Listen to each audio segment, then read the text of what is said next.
C'est arrivé demain sur Europe 1. 9h-10h tous les dimanches avec Dominique Souchier. Pascal Bruckner, bonjour. Bonjour. Pour une fois, oui, je ne suis pas absolument certain que vous ayez choisi pour votre livre le meilleur titre. Le fanatisme de l'Apocalypse. Il y en a qui vont dire, c'est un livre sur les sectes. D'autres de vos lecteurs vont penser que c'est une nouvelle réflexion de vous sur les religions, surtout que vous reparlez du péché originel. Eh bien non, c'est sur l'écologie. Et je me demande, franchement, comment ce matin, vous allez bien pouvoir mener votre affaire et nous dire, par quoi vous allez commencer pour nous dire que les écologistes sont des fanatiques. Je me le demande.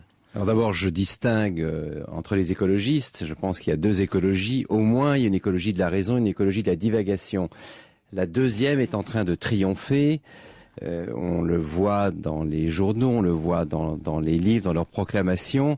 Et quand vous parliez d'un livre sur les sectes, c'est ce que j'ai voulu faire, car je pense à ce point qu'une partie de l'écologie est en train de tomber dans un sectarisme outrancier, ce que disent d'ailleurs partout les socialistes et leurs alliés, et que ce sectarisme risque de tuer une cause que je trouve pour ma part excellente, mais qui est totalement desservie par ceux qui s'en proclament les héros. Quel est le rapport que vous pouvez faire entre l'écologie et le péché originel ? Alors, le rapport est simple et effectivement, il est tellement aveuglant qu'on n'y pense même pas. L'empreinte carbone, celle donc que nous émettons tous en respirant, en existant, c'est l'équivalent scientifique du péché originel. C'est-à-dire que chaque être humain sur Terre est coupable d'exister du seul fait qu'il produit du gaz carbonique, et par conséquent on s'aperçoit, et ça c'est le point de départ de ma réflexion, que le but de l'écologie profonde, radicale, délirante comme je l'appelle, n'est pas de protéger la nature, elle est de punir l'humanité. Homme ne cherche plus l'auteur du mal, cet auteur c'est toi-même. Ça c'est pas la Bible, c'est Rousseau. Oui, c'est Rousseau. Mais quelques lignes plus loin, vous citez cette autre phrase, l'ennemi ne vient pas de l'extérieur, il siège à l'intérieur de nous-mêmes. Et ça, c'est Nicolas Hulot. Voilà. Bon. Mais Et vous ajoutez perfidement, eh bien voilà, mes bons amis, fantastique, il n'y a plus de catastrophe naturelle avec ça.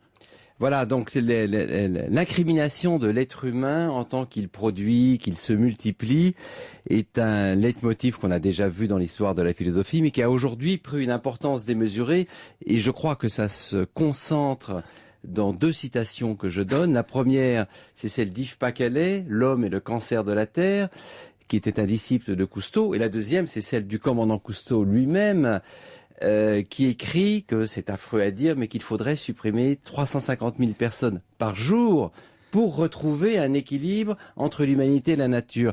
Je m'étonne d'ailleurs que ces gens-là ne s'incluent pas dans l'élimination. Moi, je m'amuse. m'amuse. La première logique. J'ai jamais vu un livre de vous, je crois les avoir tous lus, où il y ait plus de citations. J'ai compris pourquoi, c'est que vous arrêtez pas de rigoler des citations des uns, des autres. On va jouer aux citations. D'abord, je vais vérifier comme ça que vous savez bien de qui sont les phrases de qui vous citez. Et surtout, les auditeurs, ils vont pouvoir voir s'ils s'amusent autant que vous. Je commence. J'ouvre les guillemets.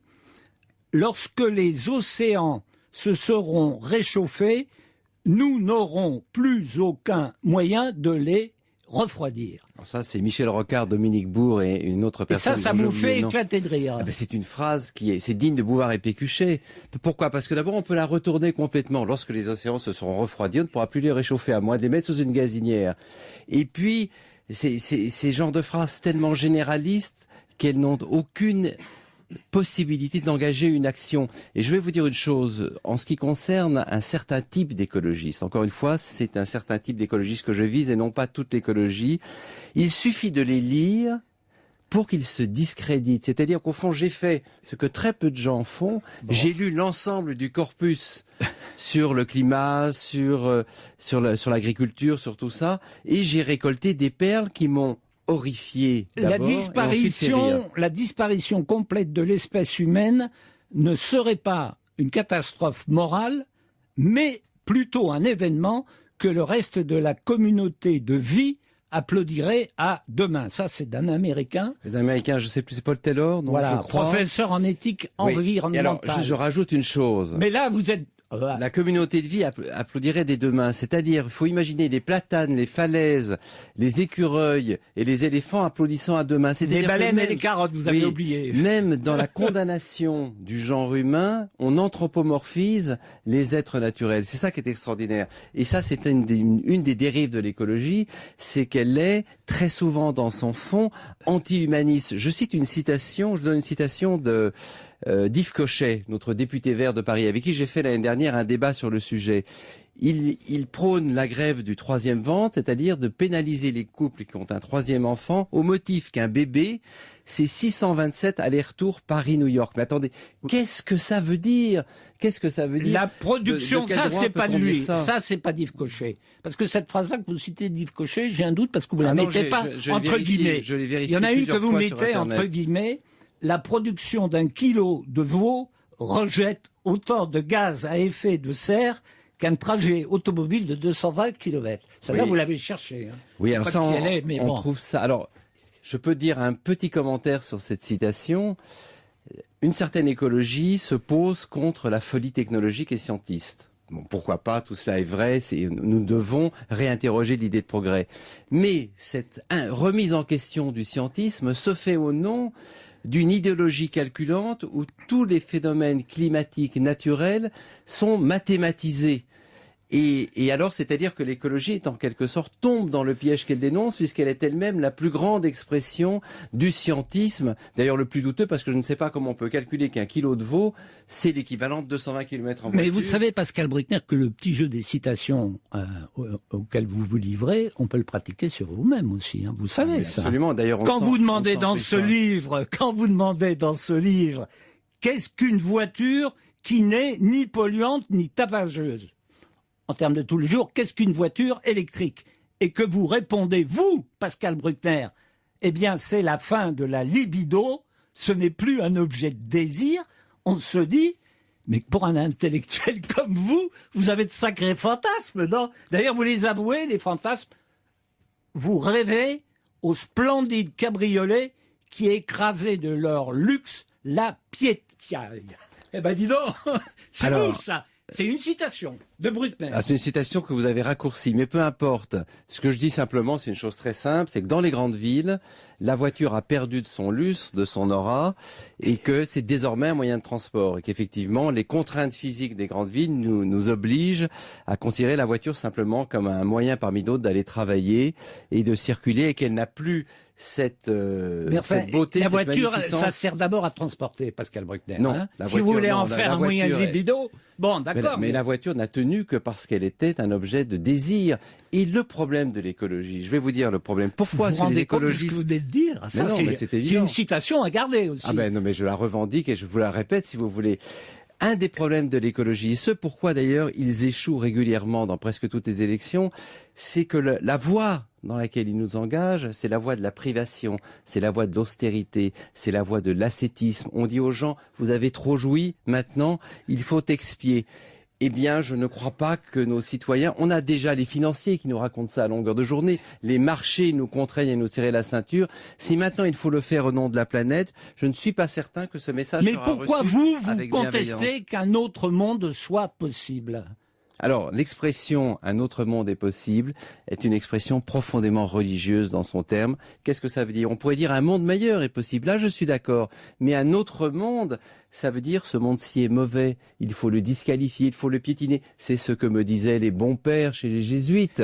Ce monde-ci, il faut espérer dans un monde parfait dans l'au-delà. Non, il faut vouloir transformer et améliorer ce monde, mais pas rêver d'un autre monde possible. L'expression est en elle-même déjà religieuse. Vous pensez qu'il n'y a pas de catastrophe dont on ne revienne?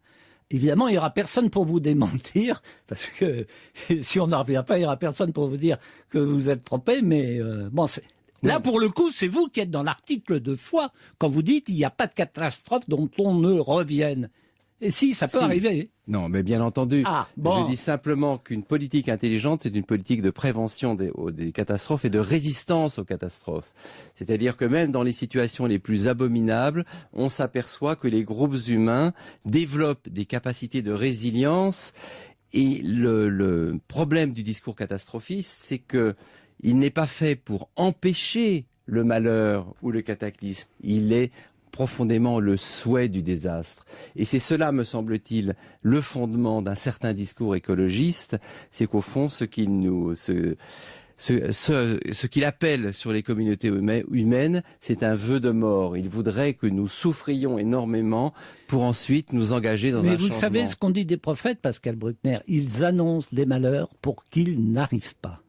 Oui, ça c'est évidemment Ah. c'est évidemment ce dont se parle, la caution dont se parlent les écologistes. Mais là, je crois qu'en l'occurrence, ils souhaitent des malheurs dont ils aimeraient bien qu'ils alors, nous frappent. là, vous faites assez carrément vite. un procès d'intention. Mais je fais, oui, bien sûr, je fais un procès d'intention, mais après une étude des textes. Bon, et vous rigolez par rapport à la sévérité des diagnostics des petits remèdes. Hein. Non, j'ai Garer dit- ne pas prendre sa voiture, non, ça vous voulez pas. Vous dites c'est ridicule. Alors d'abord, je n'ai pas de voiture, mais juste une chose, une des contradictions du discours catastrophiste. On nous dit, c'est fini, l'aventure humaine est close, dans 5-6 ans, c'est carrément, c'est la fin des haricots. Bon, alors on s'est dit, effectivement, c'est atroce. Mais il y a une solution, il y a une voie. Ah bon? Il y a une voie pour empêcher la fin du monde. Alors il faut prendre des douches à la place des bains, manger végétarien, en finir avec Yves l'alimentation Cochet carnée. dit mettre un pull au vert plutôt que d'augmenter Voilà, le faut chauffage. mettre un pull au vert. Alors, Ben, vous êtes contre? non, je ne suis pas Bon. contre. Moi aussi, mais moi aussi, je suis prêt à faire des économies par pure radinerie. Pas aujourd'hui, personnellement. Mais énormité du diagnostic, la fin physique de la planète et de l'espèce humaine, dérision des remèdes. Les remèdes sont dérisoires. S'il suffit de marcher à pied, de faire du vélo et de manger du bio pour empêcher la fin du monde, c'est que tout cela est une vaste fumisterie. Et donc ce discours-là se suicide à mesure qu'il s'énonce. Et d'ailleurs, les écologistes les plus intelligents le savent. Bon. Le fanatisme de l'Apocalypse, à mon avis, on va en débattre. Le livre sera publié cette semaine chez Grasset.